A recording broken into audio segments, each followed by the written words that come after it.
la referencia que esas palabras hacían y no leer las palabras necesariamente como si se refieren exactamente a la misma cosa que entendemos hoy. Entonces siempre hay que tener cuidado de tratar de entender las palabras en sentido histórico también. Anoche la última parte o el último punto que veíamos era en la página 12, número 4.a. Y es muy importante acordarse que en la hermenéutica gramático-histórica siempre buscamos lo que quiso decir el autor. Y de eso, y tal vez ustedes han pensado en esto, en el caso de la Biblia siempre tenemos dos niveles. Tenemos el autor humano, pero sabemos que el Espíritu Santo inspiró a esa persona a escribir lo que escribió. Y así que buscamos el mensaje de Dios, pero Dios no está comunicando por un lenguaje místico a nosotros. Dios está comunicándose por lo que escribió ese ser humano. Y nosotros entonces estamos buscando, o sea, Dios, el infinito, omnisciente, eterno, perfecto, la belleza de su carácter, Él estaba destilando lo que Él quería decir a través de ese autor humano. Pero nosotros no, en la Biblia, no tenemos acceso directo a... No, Dios es invisible, no vemos a Dios. No oímos la voz de Dios directamente si queremos aprender acerca de Cristo.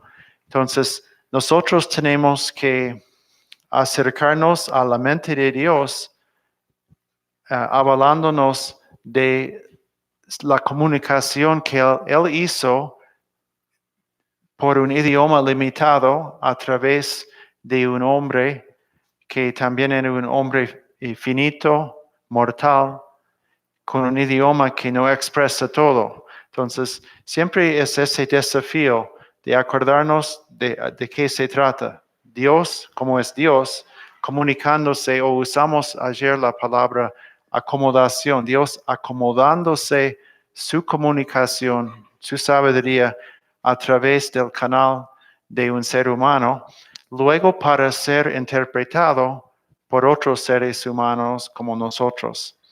Y así que nuestra meta cuando leemos la palabra es, nosotros queremos llegar a lo que quiso decir el autor, y ayer logramos llenar los espacios en blanco que están en los apuntes, tomando el sentido normal y común de las palabras, sirviéndonos de la historia y del contexto y de la tradición literaria. Así que esto es importantísimo, y yo voy a hacer mucho énfasis en el tema de lo que quiere decir el autor, porque hoy en día hay muchas maneras en que se interpreta no solo la Biblia, sino otras clases de literatura, en lo académico, políticamente, éticamente. Hoy en día se leen textos de maneras en que llega a ser mucho más importante la mentalidad de la persona que lee que tratar de entender lo que quería decir el autor. Entonces, quiero decir que la idea de interpretar la Biblia es que queremos que la Biblia sea normativo para nosotros, y para esto tenemos que siempre acudir al sentido que quería darse el autor. Si no, caso contrario, vamos a caernos en el error de siempre estar buscando una interpretación que es que lo vemos como conveniente para nosotros o que está de acuerdo con la opinión de la cultura, de la sociedad en general. Y así nunca se llega a una palabra definitiva de Dios, sino que es una palabra relativa que siempre va cambiando, evolucionándose. Y eso no es la idea que tiene la Biblia en cuanto a la autoridad de Dios y su comunicación a nosotros. Bueno, punto B, la comunicación es interpersonal. Ustedes dicen sí, pero nosotros sabemos esto. ¿Por qué? No, yo tuve que venir aquí a escuchar que es interpersonal. Sí. ¿Por qué? Porque pareciera que, y ahora voy a tratar de explicar por qué puse esto. Ahora ustedes me están escuchando a mí. Hace media hora y por una hora antes, ese salón estaba lleno de sonido, mientras personas se comunicaban en forma oral, ¿sí? Se comunicaban.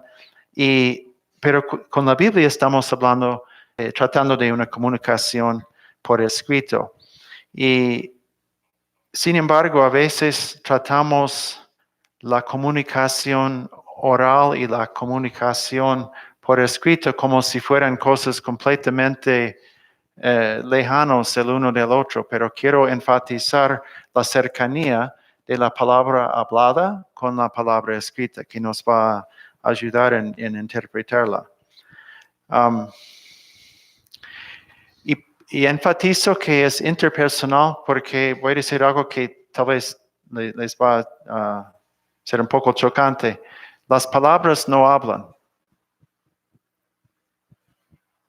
Las palabras en hoja, las palabras tampoco hablan. ¿Qué habla? Es un quién, es una persona. Las palabras de por sí solas ni existen. O sea, tenemos que siempre pensar que estamos comunicando con una persona.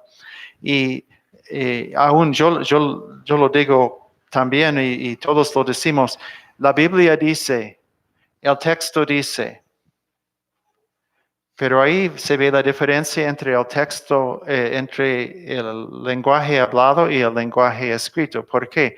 Porque cuando las palabras siempre ocurren, vienen por medios. Entonces la palabra escrita está en una hoja o está en una pantalla o está en un cartel. Pero la palabra hablada viene por medio del aire. ¿Sí? O sea, no, tampoco, viene por aire y viene por una persona. Y entonces nosotros decimos, la Biblia dice, el texto dice, la carta dice, el diario dice, pero cuando yo hablo con William, yo no digo, el aire dice, o las vibraciones en el aire dicen, pero esas son las medias por las cuales llega la voz de él a mi persona y yo le comunico a él también por esas vibraciones que pasan en el aire. Entonces, el texto de por sí no es autónomo. El texto no existe solo y hay que siempre acordarse de esto.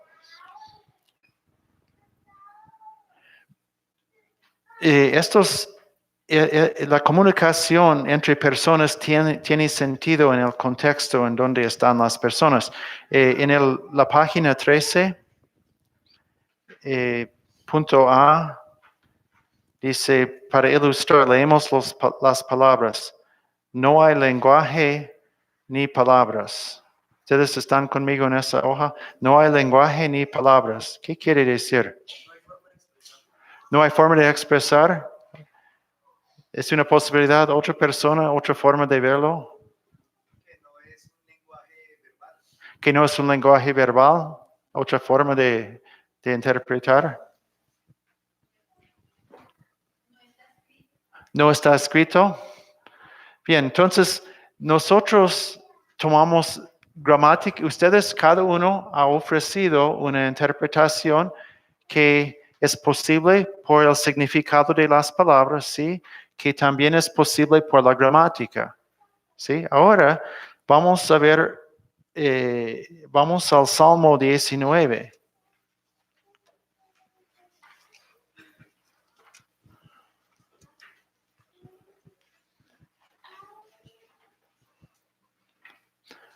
Leemos Salmo 19, 1 al 4. Los cielos cuentan la gloria de Dios y el firmamento anuncia la obra de sus manos. Un día emite palabra a otro día y una noche a otra noche declara sabiduría. No hay lenguaje ni palabras, ni es oída su voz. Por toda la tierra salió su voz y hasta el extremo del mundo sus palabras. Entonces, no está diciendo que no existe lenguaje, no está diciendo esto, aunque sería posible en cierto contexto decir que sí. Pero en el contexto, estas palabras, tenemos que entender estas palabras dentro de su contexto. Y cada una de las interpretaciones que ustedes ofrecieron en cierto contexto serían ciertos, ¿sí? Serían razonables. Pero en este caso está hablando de la manera en que sin una voz humana, sin un escrito, sin un mensaje por idioma humano, la naturaleza está dando un mensaje, pero es un mensaje no escrito. Así que, pero para nosotros, para entender estas palabras, la interpretación siempre está dependiente en un contexto, porque siempre lo hacemos. El problema es que nosotros siempre estamos tan acostumbrados al contexto. No sé si ustedes a mí me pasa por escuchar, digo, bueno, por el diccionario, esa palabra, yo sé la acepción de cada palabra, pero no tengo idea de lo que están diciendo. Otra ilustración de que, pero entre los jóvenes que están hablando tiene sentido. Porque ellos lo pueden interpretar, porque tiene el contexto que no lo tengo yo. Y así podríamos ir y hablar en muchos contextos profesionales o laborales o familiares. Y veríamos que cada uno de nosotros en el mismo país de Colombia, donde supuestamente todos hablan español, cada uno de nosotros podríamos encontrar cientos de contextos en que nos sería casi imposible o muy difícil entender lo que están diciendo, aunque sepamos la acepción de cada una de las palabras que están usando, pero nos falta el contexto de saber a qué se refiere y cómo lo están usando. Y no es de sorprenderse entonces que en la Biblia tenemos que siempre buscar el contexto. Pero ¿qué estamos buscando? Estamos buscando el contexto porque el autor habla en un contexto. Y no estamos buscando entender el texto, estamos buscando entender lo que quiere decir el autor. Pero la única cosa que él nos ha dejado es el texto. Porque no es como la comunicación hablada en que tenemos gestos, tono de voz, el uso del espacio, y no tenemos esto con el texto. Ahora, punto C en la página 13. ¿Por qué es importante que la comunicación es de un autor que quiere comunicar algo definido? Bueno, hay hermenéuticas o formas de entender. Eso es en el punto C1. Hay formas de leer el texto o hermenéuticas que no respetan lo que quiso decir el autor. Que no respetan lo que quiso decir el autor. La hermenéutica liberal, por ejemplo, la hermenéutica de la respuesta del lector, en que lo que se está buscando, eso fue todo un movimiento en la enseñanza en las escuelas en un tiempo, no sé si sigue siendo tanto ahora, en que lo importante no era buscar lo que la idea del autor, sino lo importante era saber la respuesta de cada niño mientras leía el texto. A mí me quiere decir que, y eso era lo que era importante, la hermenéutica marxista. En el marxismo, los marxistas hablan de leer la cultura, la sociedad, la economía. Entonces para ellos la hermenéutica no es solo el texto, sino es el contexto, no es solo las palabras, sino la hermenéutica. Ellos leen o dicen que pueden leer la sociedad. Y también cuando ellos leen la Biblia, siempre buscan encontrar en la Biblia temas sobre las clases, sobre la opresión económica y esas cosas. Entonces, es lo que ellos buscan. O la hermenéutica feminista, o la hermenéutica gay, la hermenéutica transgénera, en que buscan en la Biblia, dicen, para encontrar pistas o para encontrar formas de apoyar su punto de vista. Y después vamos a hablar de la hermenéutica nueva, que es otra cosa. Así que por eso hago énfasis en esto. El punto 2, C2, es el texto. En el texto no se sigue agregando nuevos significados. No se sigue agregando nuevos significados. Y esto sucede a menudo con textos que tienen antigüedad, como sería, por ejemplo, Don Quijote o El Cantar del Mío Cid, o libros de historia que son viejas. Y yo he escuchado profesores decir, bueno, en el siglo XVII este texto significaba tal. Pero bueno, las cosas cambiaron. En el siglo XVIII el texto tenía otro significado, porque así la gente lo entendía en el siglo XIX. Entonces, con esta idea de que el texto básicamente cobra su significado según la evolución de la sociedad, nunca llegamos a nada que podría ser definitivo en cuanto a la voz de Dios. Y la voz de Dios, si seguimos ese tipo de hermenéutica, la voz de Dios siempre se ajusta a los prejuicios y las ideas comunes y corrientes y a los intereses de nuestra sociedad.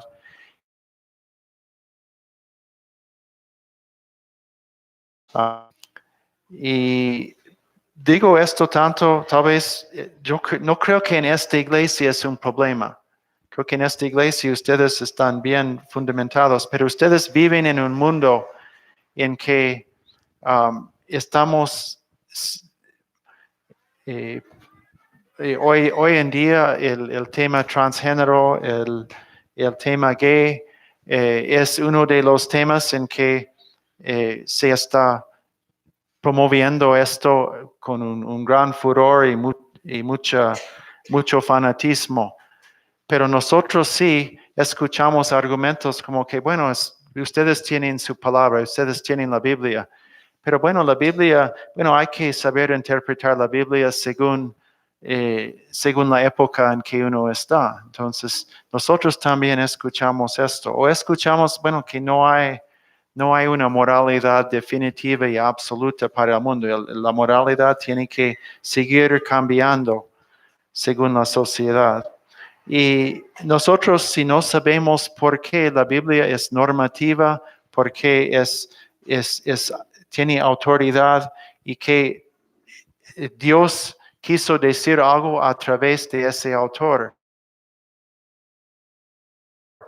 Pero el hecho de que hace 2000 años y ese autor no sabía usar la computadora, y ese autor nunca había viajado en automóvil, que no quiere decir que es un ser inferior al hombre o mujer del siglo XXI que sí sabe manejar una computadora y va en auto y tiene acceso a la medicina moderna y tiene enseñanza universitaria.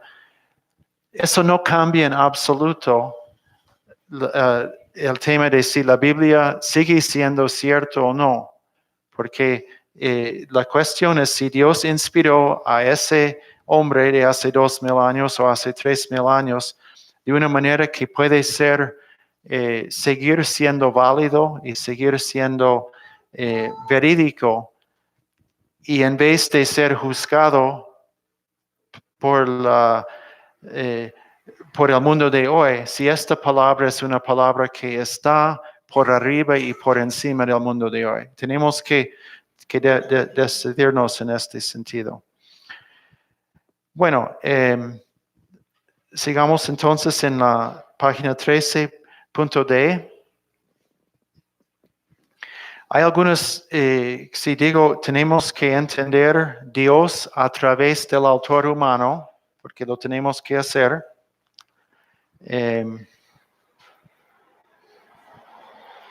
Hay algunas objeciones. Primero, es que el mismo autor no entiende todo lo que él escribe, o no entiende todo.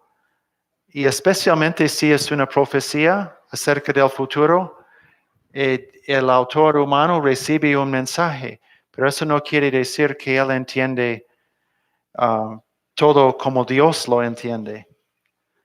Entonces, en el 1a, lo que quiso decir no es que el autor es omnisciente. Si estamos buscando lo que quería decir el autor, no estamos diciendo que el autor era omnisciente, que él tenía el mismo conocimiento de Dios. Simplemente estamos diciendo que lo que decía era verdad. Yo no tengo que, para conocer a cualquier ser humano, yo ya llevo 40 años casado con mi esposa, y bueno, algunas personas muy sabias han dicho que es el hombre que piensa que es posible entender a su mujer, es un hombre que nunca va a alcanzar la sabiduría. Si llego a entender 1 o 2%, creo que voy a poder escribir un libro. Pero nosotros en las relaciones humanas, no decimos que es necesario conocer el 100% de la otra persona para tener el conocimiento adecuado a vivir y amar y servir junto con esa persona. Y cuando decimos que buscamos la intención o lo que quiso decir el autor, no estamos diciendo que el autor humano de la Biblia tenía la misma omnisciencia de Dios, pero que sí lo que escribía era verdad y reflejaba fielmente lo que Dios le estaba diciendo, que no estaba equivocándose en su mensaje. Y para ilustrar eso, quiero dar un par de ejemplos que van a ser de ayuda en la interpretación. Así que vamos a la página 14. Es interesante a veces pensar en la brecha entre lo que el autor sabía en el momento en que escribió el libro y el propósito que tuvo Dios en escribirlo. Voy a dar un ejemplo. En los libros históricos, 1 Corintios, Crónicas, 1 Crónicas 29, eso solo para ilustrar algo. 1 Crónicas 29, verso 29.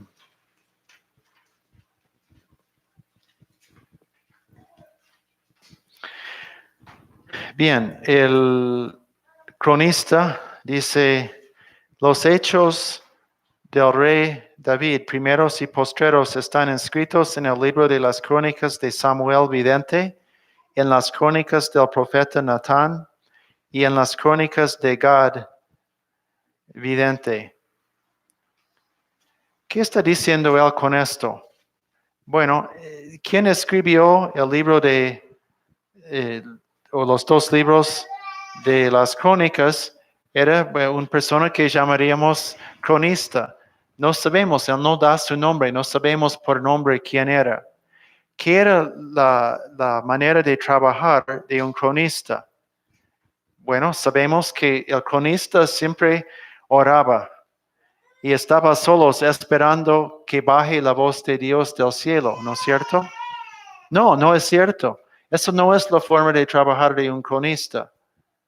El cronista va recopilando información que le ha sido proporcionado por los del pasado. Entonces, en este momento el cronista menciona 3 libros históricos que seguramente él consultó. Probablemente él también escuchó personas hablar de estas cosas.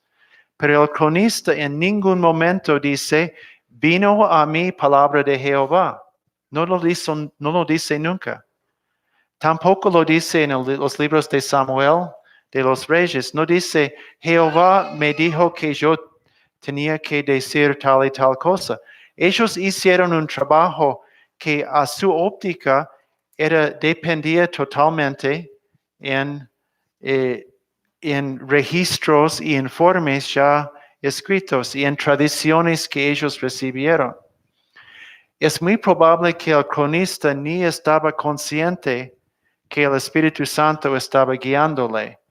Y ese proceso y el saber, llegar a saber que fue el Espíritu Santo, fue un hecho posterior, cuando luego ellos estaban haciendo el tema del canon y viendo cuál de los escritos que tenemos realmente es palabra de Dios, es inspirado por el Espíritu. Pero no hay ningún lugar en ninguno de los libros históricos donde dice, Jehová me dijo que yo tenía que escribir esto. Sin embargo, nosotros creemos que esta es la palabra del Señor, pero fue entregado por un proceso bien, diríamos, normal en la experiencia humana. Otro nivel, los mandamientos de la ley. Vamos a Éxodo.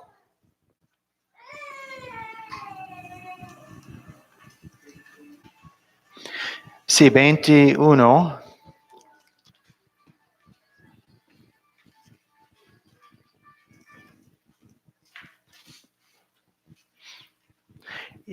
Y habló Dios todas las palabras diciendo. Y después a Éxodo 34, 27.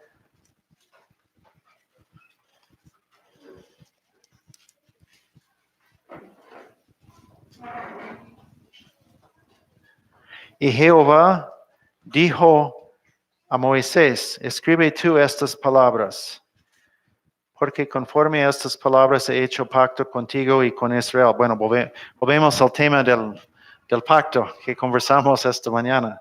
Bueno, esta ahora es palabra textualmente dictada por Dios, en este caso a Moisés. Ahora es otra cosa. Ahora no se trata de una crónica histórica, se trata de un oráculo, de una legislación divina, ¿sí? Una legislación, un pronunciamiento de Jehová a Moisés. Moisés, tienes que escribir esto.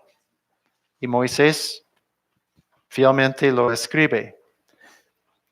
Y Moisés también seguramente entendía esas palabras. Cuando nosotros leemos estos mandamientos, básicamente son palabras comunes y corrientes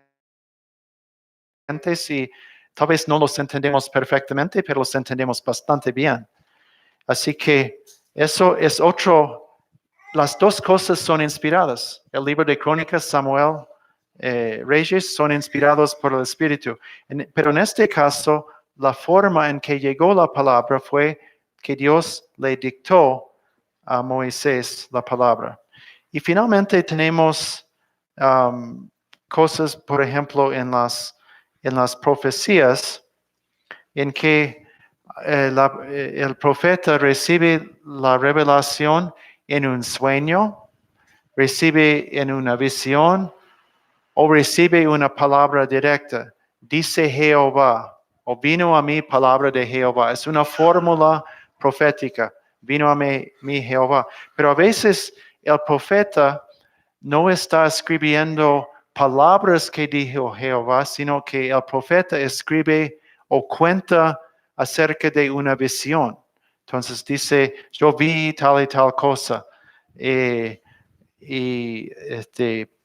Por ejemplo, en el caso de Zacarías, tenemos algunas visiones muy raras. Por ejemplo, uno en que hay una ramera que está puesto en como una tinaja grande y se pone una tapa de plomo. Dice, ¿qué es esto? Pero es una visión que él recibe y él lo escribe. Y es palabra de Dios. Y esto sí, en este momento quizás ni el profeta mismo entendía qué significaba, porque después muchas veces él tiene que decir, Dios, no entiendo qué me está diciendo. Tenemos un par de ejemplos que voy a mencionar por ejemplo, Daniel 12. Estamos en la página 14.3. Daniel 12, 8 y 9.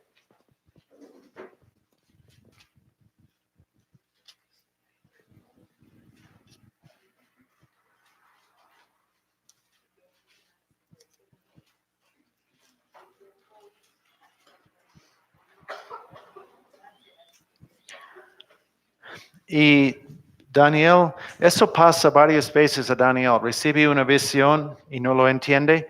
Viene un ángel y le explica. En este caso, él no recibe una explicación.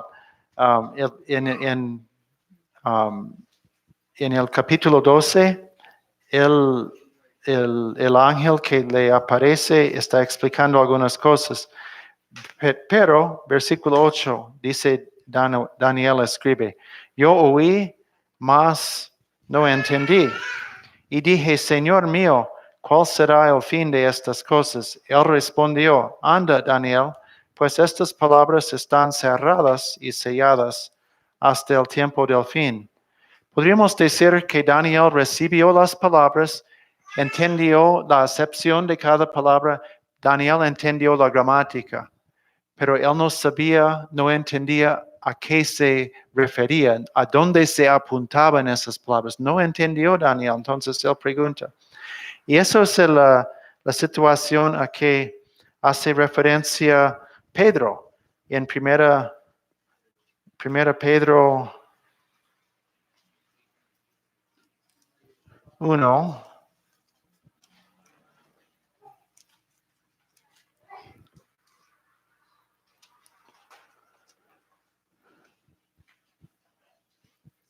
10 a 12, donde dice, los profetas que profetizaron de la gracia destinada a vosotros, inquirieron y diligentemente indagaron acerca de esta salvación, escudriñando qué persona y qué tiempo indicaba el Espíritu de Cristo que estaba en ellos, el cual anunciaba de antemano los sufrimientos de Cristo y las glorias que vendrían tras ellos. A estos se les reveló que no para sí mismos, sino para nosotros administraban las cosas que ahora os son anunciados por los que han predicado el Evangelio por el Espíritu Santo enviado del cielo, cosas en las cuales anhelan mirar los ángeles.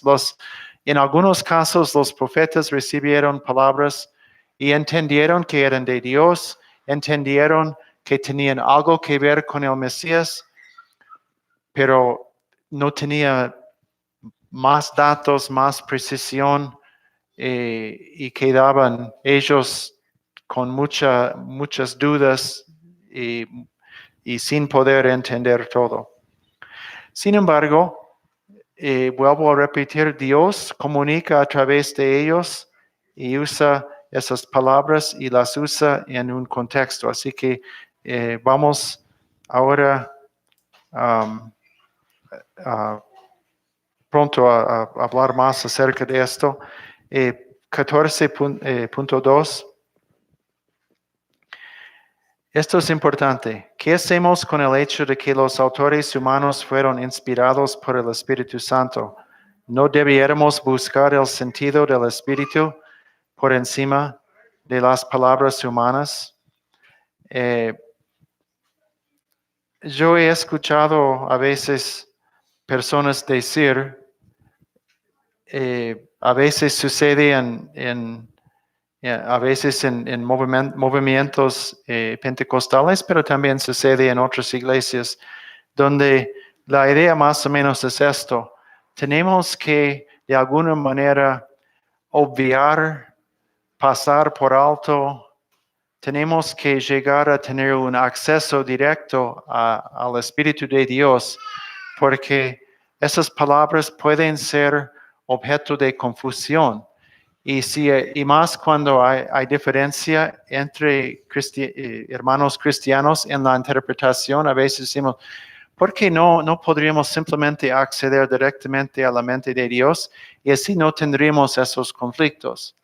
Pero sabe, vamos a imaginar que Dios no lo hace esto, pero vamos a imaginar que Dios si Dios lo hiciera, ¿qué pasaría? ¿Ok? Lo que pasaría es esto. Tendríamos un texto muy difícil y un grupo de hermanos se juntaría y ellos dirían, el Espíritu de Dios nos indicó exactamente la interpretación correcta. ¿Qué tendrían que hacer ellos? ¿Qué tendrían que hacer? Para que otras personas pudieran darlo a conocer con qué? Con palabras. Y para que las personas que no les conocen personalmente, ¿qué tendrían que hacer con las palabras? Tendrían que escribirlas. ¿Ok? Entonces ya ellos tendrían la interpretación perfecta y correcta y estarían palabras. Ellos tendrían entonces que transmitir las palabras a otras personas. ¿Y qué tendrían que hacer esas personas? Tendrían que interpretarlas. Y si ellos no estuvieron de acuerdo, se tendría que hacer un cuarto intermediario, volver a buscar la mente, acceso directo a la mente de Dios y volver a escribir su interpretación. O sea, es imposible evitar que en algún momento tenemos que simplemente estar conformes con lo que Dios ya inspiró. Porque caso contrario, Dios tendría que seguir inspirando otras palabras, pero para entender esas tendríamos que buscar otra vez la intervención del Espíritu para decir. Entonces, no es así. Él dio su palabra tal cual como Él lo quiso darlo. Y nosotros tenemos que conformarnos con la palabra que Él dio y no buscar una forma superior a su palabra, porque no existe la forma superior a la palabra de Dios. Y eso es optar para esto es la forma de hacer una nueva secta, básicamente. Y no es la forma de acceder a entender la palabra. Bueno, punto 3, si procuramos comprender lo que quiso decir el autor, ¿no sería la aplicación del texto también limitado a la aplicación que tuvo él en mente? O sea, si tenemos una aplicación dada en el texto bíblico, nosotros tenemos que dar la misma aplicación. En el caso del libro que leímos hoy, un buen ejemplo, el libro sobre Jericó. La lección de Jericó para nosotros hoy en día es que tenemos que elegir un lugar y hacer marchas alrededor de este lugar por 6 días y tocar bocina. Eso es gritar, matar a toda la gente, no sé qué. Entonces, ¿qué es la aplicación que damos a este texto? No, la aplicación que damos no es necesariamente la misma aplicación, pero sí aplicamos los principios que aprendemos sobre quién es nuestro Dios, las cosas que le agradan a Él. Estas son las cosas que sacamos. No es necesariamente que tenemos que sacar siempre la misma aplicación. Bueno, no hemos hablado de cuándo vamos a tomar un un descanso, un break. Pero podríamos hacerlo 2 veces o podríamos o esperar hasta las 3:30. Tal vez vamos a hacer esto, 3:30. ¿O ya está? 3:30. Bien. La hermana estaba haciendo, digo, ¿qué?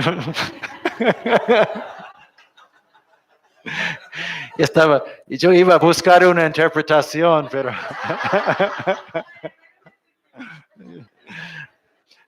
bueno, ya capté la idea. 3:30 vamos a tomar una pausa.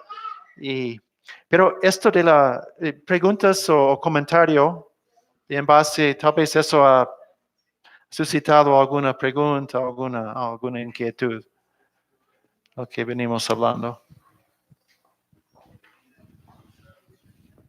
Bueno, vamos a seguir y hablar de la interpretación literal. Especialmente como no soy hablante nativo del español, yo tenía más de 30 años cuando comencé a aprender español y me ha costado mucho, me encanta, amo los idiomas, así que para mí el español no ha sido nada pesado, me gusta, pero no ha sido fácil. Es difícil, pero me gusta. Pero entonces cuando tengo que tomar una definición, una acepción, siempre voy a la diccionario de la Academia Real, o algún diccionario. Bueno, así dice literal. ¿Qué quiere decir literal? Conforme a la letra del texto o al sentido exacto y propio y no lato ni figurado de las palabras empleadas en él. Bueno, luego de leer esto, yo tuve que buscar varias palabras que estaban en la acepción, como la palabra lato. Yo conocía la palabra lata y digo, debe tener alguna relación, y sí lo tiene. Pero ustedes seguramente entienden todo. Así que la idea de literal es lo que nosotros diríamos el sentido más directo, el sentido que no tiene vueltas. Eso es lo que diríamos.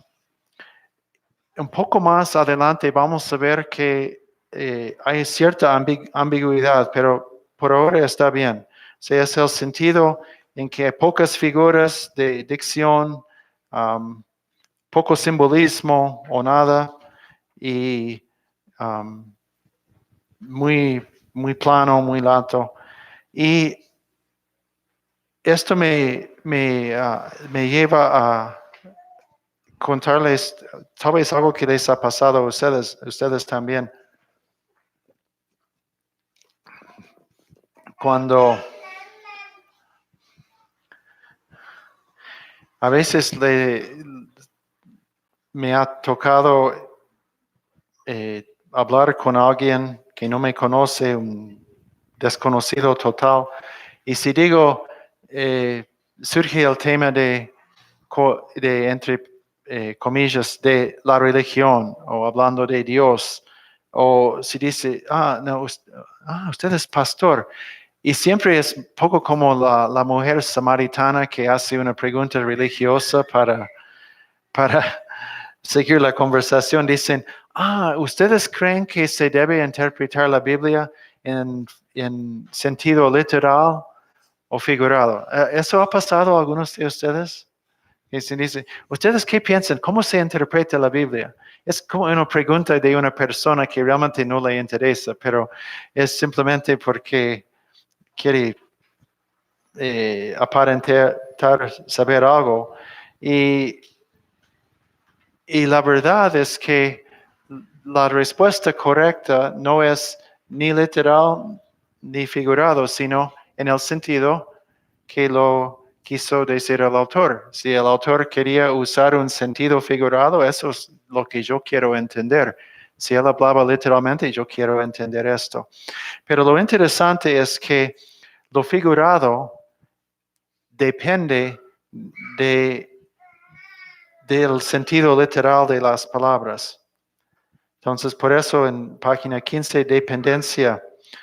Todo significado secundario, si quieren anotar eso. Todo significado secundario de un texto, de un documento, depende del estrato literal. Todo significado secundario depende del estrato literal.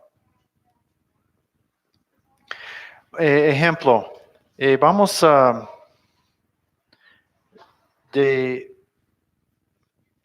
describir al anochecer. Nosotros decimos, bueno, se pone el sol. Bueno, en el hablar común, ¿cómo hablamos de eso? Bueno, ya lo dije uno, se pone el sol. ¿Cómo decimos nosotros? Ok, ocaso, sí. Sí, y otra forma. Se ocultó el sol, bien. Se atardecer, sí, atardecer. Bien, tenemos muchas formas de hablar de la misma cosa. Pero que en la ciencia, si uno dice a un astrónomo, bueno, el sol hace giros alrededor de la Tierra, van a decir, usted es un ignorante. Entonces, se va a decir, la rotación. Sí, es muy complicado, pero sí va a tener que con un párrafo, va a tener que explicarnos qué está pasando. Y en la poesía, ¿cómo va a decir esto?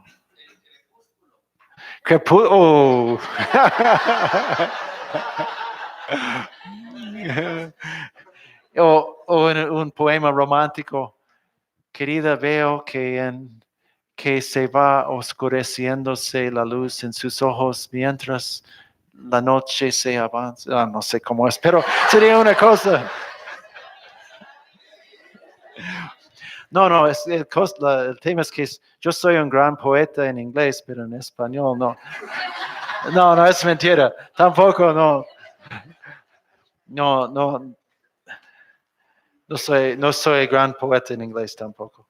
Pero fíjense ustedes que en cada caso, el uso que hacemos de las palabras cuando hablamos en un sentido figurado, si no entendiéramos lo literal, no tendría sentido. Por ejemplo, se pone el sol. Si no sabemos el sentido literal, tampoco entenderíamos. Ejemplos bíblicos de la dependencia de lo figurado en lo literal. Por ejemplo, uno puse punto A, la parábola del sembrador. Estoy en la página 15. La palabra del sembrador. ¿Cuáles son los aspectos literales? Donde dice, y un hombre salió a sembrar. ¿Qué son los elementos literales que tenemos que entender para hacer sentido de esa parábola? Algunos elementos literales. ¿Qué tenemos? La semilla, la tierra. Ajá. Sí. Y todos los elementos, las aves, las piedras, sembrador, espinos, todo eso. Entonces, pero todo es figurado. No se está hablando de tierras o de suelo literalmente. Es todo figurado, pero todo depende de captar el sentido literal. En Apocalipsis 5:5, ese punto B, el simbolismo del león. El león es símbolo se habla del león de Judá, se habla el mismo Hijo de Dios en Apocalipsis 5, simbolizado por un león. Pero ¿qué es lo que tenemos que entender acerca del león para que la figura tenga sentido? La fuerza, sí, es un animal realmente imponente, es un animal que hay que... Sí, hay que saber, claro, exactamente. Y otro punto C, el incienso, estoy ahora volviendo al tabernáculo, incienso como símbolo de la oración. ¿Qué es lo que tenemos que entender del incienso para que tenga sentido como símbolo de oración? ¿Esencia? Sí, entonces tenemos que tener ciertos conceptos literales para que esto tome sentido para nosotros. Entonces, punto 2, es un malentendido que la interpretación literal no deja lugar para los modismos, para el lenguaje figurado, o que no deja lugar para los símbolos ni parábolas. Lo que buscamos es siempre, otra vez volviendo a la importancia que la comunicación interpersonal, ¿qué es lo que quería decir el autor? No aplicamos una regla de hierro a la Biblia y decimos, todo tiene que ser literal o todo tiene que ser figurado. No es esto. Y sin embargo, sino que tenemos que darnos cuenta que el mismo autor va a usar muchas clases, figuras, palabras literales para comunicar su mensaje. Ahora vamos a la parte del lenguaje. Y eso es la importancia de los idiomas originales. Y en esto solo estoy presentando el tema, la precisión de las palabras y del lenguaje figurado. Voy a dar algunos ejemplos en lo que sigue inmediatamente después. La ayuda de la gramática en trazar el argumento y la expresión. También voy a dar ejemplos de esto. Y el idioma original como puerta de entrada a la cultura y la cosmovisión, o sea, la forma de ver el mundo que tenía la persona que escribía y también los a quienes él escribió. Entonces, comenzamos con las palabras. Y estoy ahora al pie de la página de la página 15. Palabras, hablamos de la etimología y ustedes dicen otra palabra griega, bueno, que es una palabra griega. Y no sé si hay algún científico o biólogo aquí, pero eso no hay que confundirse con la entomología, porque no estamos hablando de arañas y mosquitos y esas cosas. Estamos hablando, esa etimología tiene que ver con la origen de las palabras. Hay una palabra muy corta en griego, ete, que quiere decir origen. Entonces, la etimología, estamos hablando de las palabras desde sus orígenes. Y claro, yo no conozco a ninguno que estaba en el Torre de Babel, excepto Dios, y Él lo escribió un libro sobre esto, pero nosotros no sabemos, no tenemos acceso directo a lo que quería decir eso no lo tenemos. Pero a través de la literatura, por ejemplo, en el caso del idioma hindú, tenemos algunos escritos que van hace casi 4,000 años atrás. Entonces podemos trazar, yo no puedo, no lo leo, pero podemos hacer esto en el caso de algunos idiomas del Medio Oriente, como sería el arameo, como sería los idiomas originales de Babilonia, de los asirios, los idiomas o el idioma de Egipto. Los estudiosos podemos ir trazando la historia del uso y significado de palabras por lo menos 3,500, 4,000 años para atrás. Así se puede ver cómo las palabras se evolucionan, se desarrollan, y esto es un trabajo valioso, pero también un trabajo peligroso en cuanto a la interpretación. Voy a decir primero porque es muy constructivo, porque cuando nosotros vamos a pensar en el Nuevo Testamento, que ya tiene 2000 años de edad, o casi 2000 años de edad, y vemos una palabra en el Nuevo Testamento, y las palabras en el Nuevo Testamento ocurren en griego.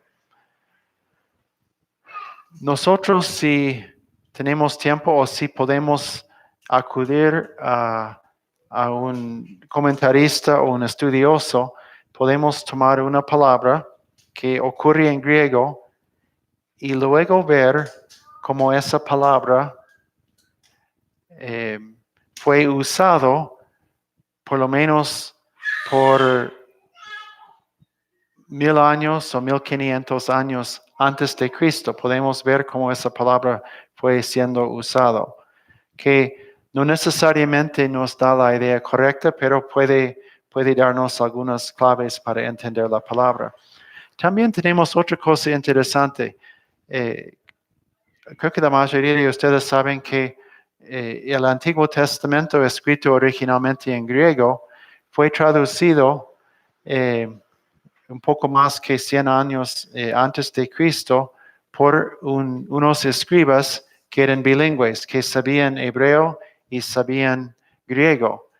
Y ellos tradujeron el Antiguo Testamento al griego en lo que una traducción que llegó a ser conocido como la Septuaginta.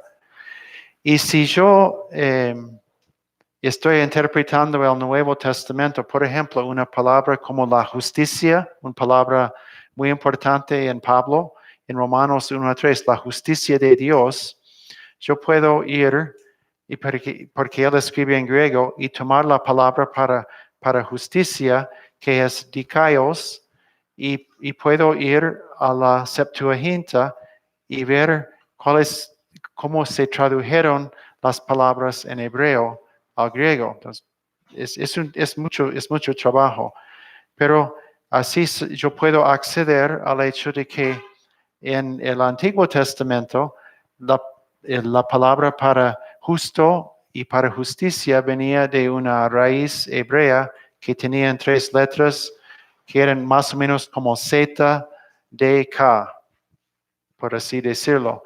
Y puedo ver que entonces que la idea que cuando Pablo escribe en griego, él está, su concepto de la justicia está remontando hacia muy atrás al Antiguo Testamento. Y puedo trazar el desarrollo de la idea de la justicia a lo largo del Antiguo Testamento y ver cómo Pablo, que heredó Pablo no inventó la idea. Pablo heredó la idea de su formación en el hebreo y también en la Septuaginta. Y eso me enriquece el estudio de esa palabra. ¿Cuál es el peligro? El peligro es que las palabras cambian con el tiempo. Entonces, si no todos los significados de una palabra hace 1000 años siguen común y corrientes hoy, y ustedes lo saben bien con el español, que hay palabras que fueron usadas de cierta manera hace 100 años o 200 años, pero no están siendo usados así ahora. Así que puede darse lugar a equivocaciones. Voy a darles un ejemplo, que es el ejemplo de la palabra que se usa para... Sí, tenemos tiempo. Vamos a Juan 1.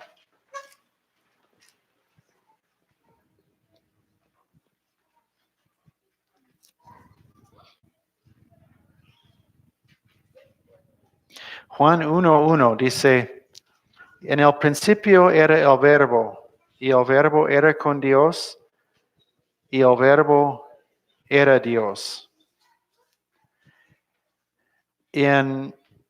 Esto ha sido un texto muy, muy controvertido, pero ahora no voy a ir por la parte de la controversia con las sectas acerca de la deidad del verbo, sino de esa palabra misma, verbo, traducido verbo. La palabra en griego es la palabra logos y tenemos la palabra logos aparece en miles de lugares en español. Psicología, psicólogo, la teología, teólogo. Entonces el logo es una palabra que sigue apareciendo, pero tiene su origen en el griego y el significado básico en el diccionario es palabra. Pero si nosotros miramos para atrás en el griego, en la cultura griega, si vamos unos 400 o 500 años antes de Cristo, estamos, 400 años, estamos en los tiempos de Platón y Aristóteles. Y ellos usaban esa idea de palabra en un sentido también la palabra lógica viene del mismo raíz, de la lógica de las cosas. Interesante. Pero la pregunta ¿es esto a lo que quiere llegar Juan? ¿Está Juan diciendo que entonces Jesús, el Hijo de Dios, es la lógica, la razón de las cosas? Posiblemente. O sea, no estamos definiendo la interpretación, pero eso abre una posibilidad de decir, a ver, ¿será Juan diciendo esto acerca de Jesús que era, como él era preexistente, que venía antes de todo, que era la razón de las cosas? Posiblemente. Podemos tomar otra vía por la etimología. Vamos en vez de ir para atrás en la cultura griega, vamos a ir y buscar los antecedentes de la palabra en el pensamiento hebreo. Si hacemos esto, vamos a ver que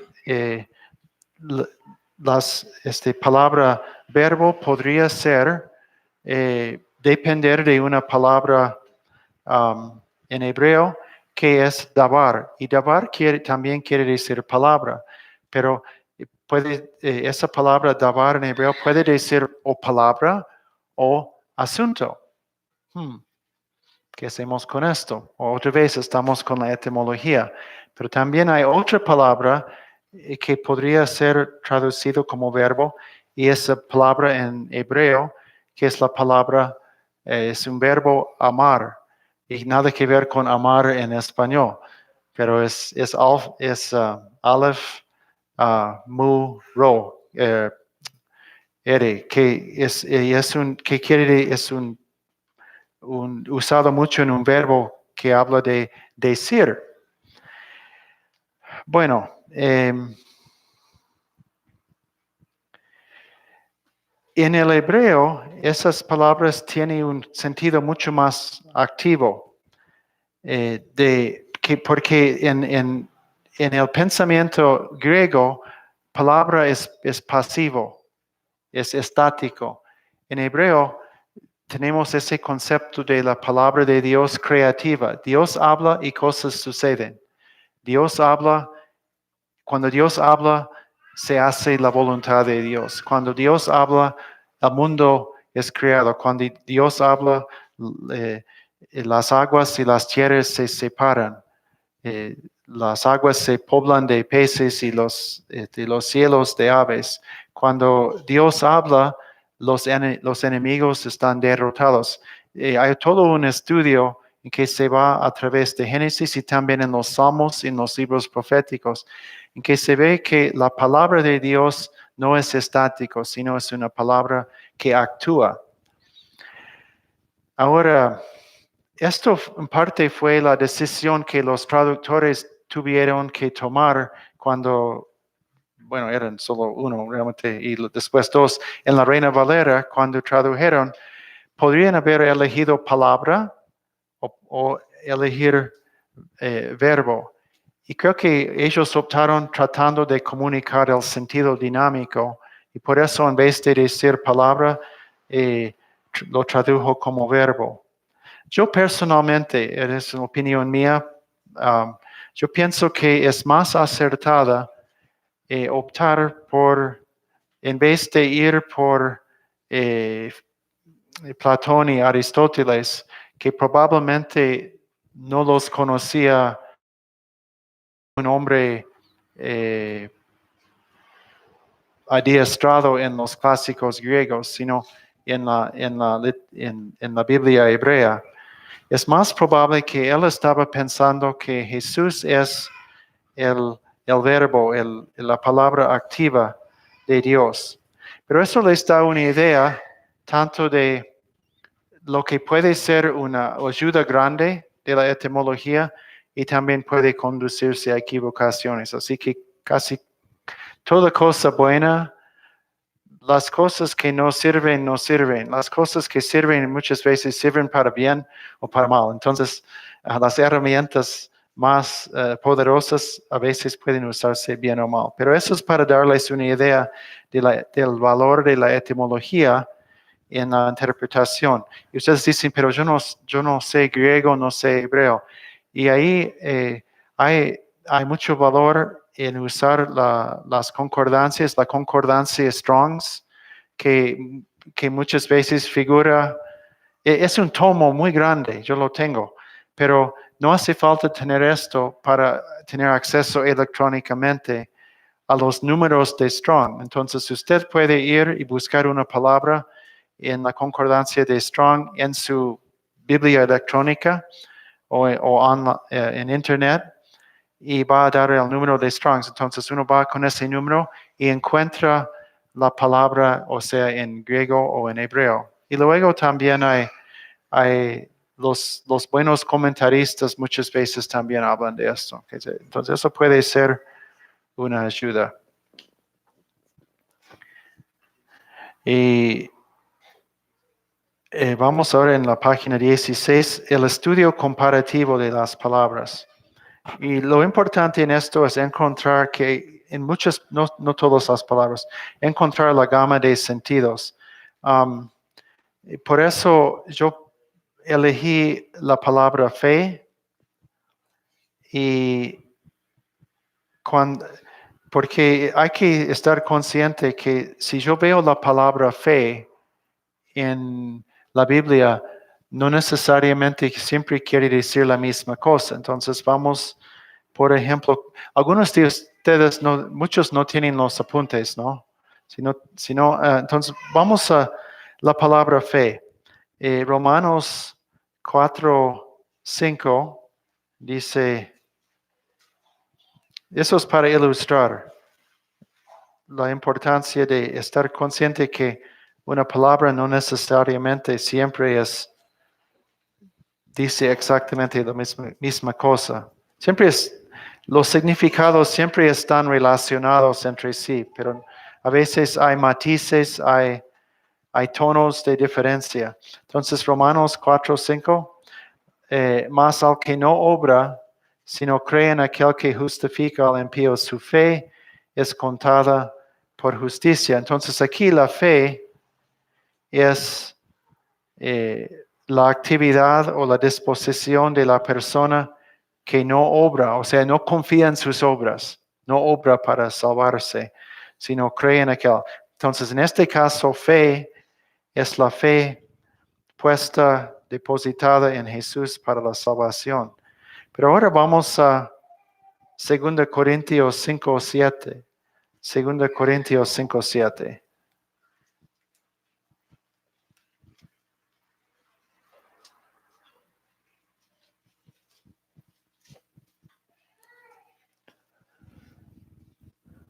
Este versículo dice, porque por fe andamos, no por vista. Ahora, ¿eso es una fe? ¿Ahora se está oponiéndose la fe contra las obras? No, estamos hablando de la forma en que uno vive la vida cristiana. Andamos por fe, no por vista. Un poco como hablamos esta mañana en Hebreos. Vivimos por las promesas, fe en Dios y no por lo que vemos.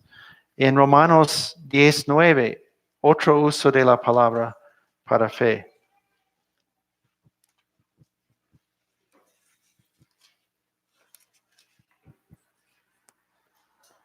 Que si confesares con tu boca que Jesús es el Señor y creyeres en tu corazón que Dios le levantó de los muertos, serás salva. Voy a referirse, versículo 8, esta es la palabra de fe que predicamos. Ahora, hablando de fe en contra de obras, no estamos hablando de vivir por fe y no por vista, sino estamos hablando del contenido del Evangelio. O sea, que es el Evangelio, que es el contenido de nuestra fe. La misma palabra, pero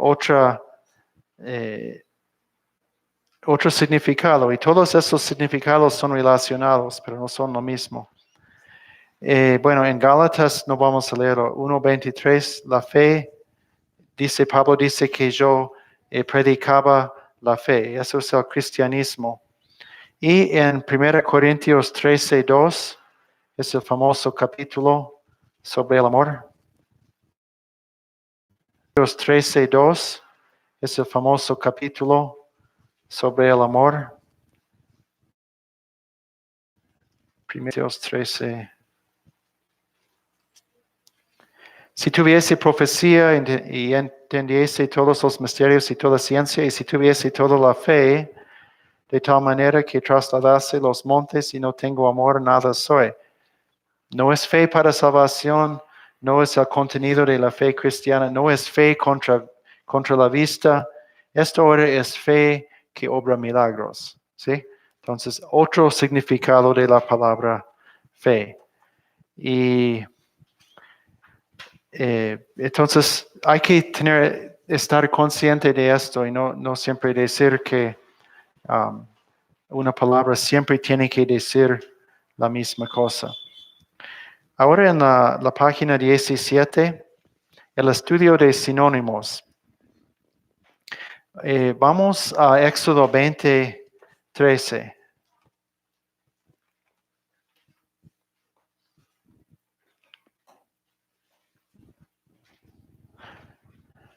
Y antes de leerlo, ¿qué quiere decir sinónimo? ¿Alguien me puede decir esto? ¿Qué es sinónimo? Sí, son palabras diferentes que tienen tienen el mismo significado. O por lo menos casi lo mismo.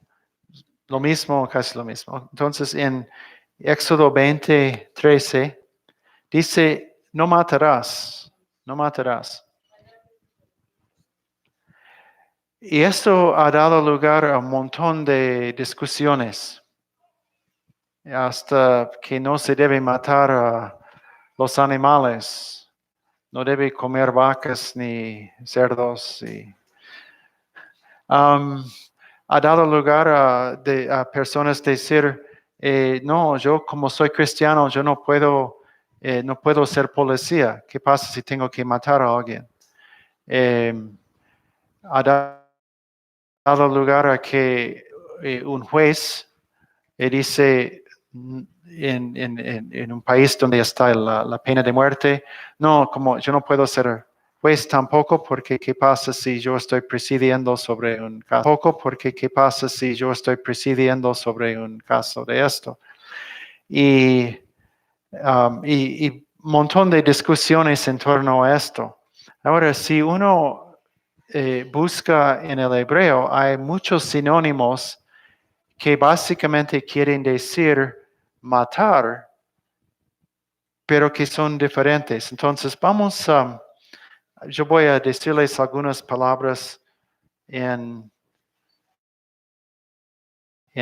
hebreo que son sinónimos de esto. Y me fue muy interesante esto. Hay una palabra razak que quiere decir asesinar o cometer homicidio, ser homicida. Esto es lo que quiere decir rasak. No es para, no, esto no no es otra cosa. Pero hay otro verbo que es el verbo harak, que simplemente quiere decir matar, pero no asesinar, sino matar, por ejemplo, en una batalla, siendo soldado en un ejército. Uno no asesina, sino que mata. Hay otro verbo mut, que quiere decir básicamente morir, pero también puede decir causar que alguien muera. Pero eso es otro significado. Y hay otro verbo que quiere decir matar, pero es el verbo shakat. Ese verbo quiere decir matar para sacrificar, por ejemplo, un animal. El verbo shakat es el verbo que se usaba en el templo para los sacrificios, pero ese verbo no se usa para homicidio. Y el hecho es de que en Éxodo 20:13, ¿cuál es el verbo que se usa? Se usa el verbo rasak. Y ese es el verbo que no habla de sacrificio, no habla de otra cosa, sino de asesinar, de ser homicida. Entonces, lo que se está prohibiendo en los 10 mandamientos no es si uno puede o no comer animales, o si uno puede o no ser policía o ser soldado, sino está prohibiendo asesinar matar a una persona como homicida. Así que esto es, y es bueno saber esto. Otra vez, si ustedes dicen, ¿cómo puedo acceder a esto? Otra vez el diccionario o la concordancia, si lo tiene electrónicamente de Strong's, con esos números. Y luego si alguien dice, pero no sé cómo usar la concordancia de Strong's, yo puedo ayudarles a saber cómo usarlo. Es muy, muy útil, porque sí se puede diferenciar entre los diferentes verbos y sus significados. Bien, ya son las... bueno, no voy a entrar en el otro ejemplo que puse ahí, voy a mencionarlo. Pastores, ustedes saben que hay en el Nuevo Testamento hay palabras para pastor que tomado literalmente del pastor de ovejas. Hay otro que es anciano, que tomado literalmente de la palabra para una persona anciana. Y otra palabra que es la palabra obispo, que enfatiza la parte administrativa. Y es interesante, hay que tener esto en cuenta cuando estamos interpretando en el Nuevo Testamento, de que están las 3 palabras y que cada uno tiene su campo de significado. Bueno, ya son las 3:30, vamos a tomar unos casi 15 minutos y luego vamos a seguir. Muy bien.